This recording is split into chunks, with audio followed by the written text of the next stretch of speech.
This is a wet darkroom, which means that the magic is happening now. It's a great way of being creative, seeing photography in a different way, because nowadays everything is fast, but with film photography you need to be patient and kind of like, the pictures you take, you need to wait until you see them appearing.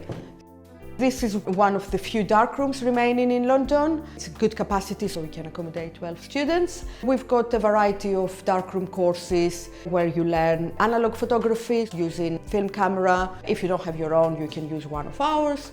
And then you go through the whole process using the enlargers to expose the paper, and then going through chemicals, which is environmental friendly, the chemicals we're using, and then seeing the magic happening slowly. You can be quite creative with how you want to compose, using plants, you can write. We also use a plant-based developer instead of the reusable environmental friendly.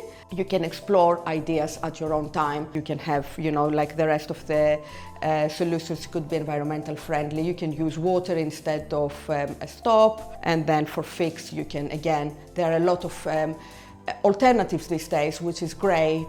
And, in here you can have a lot of fun.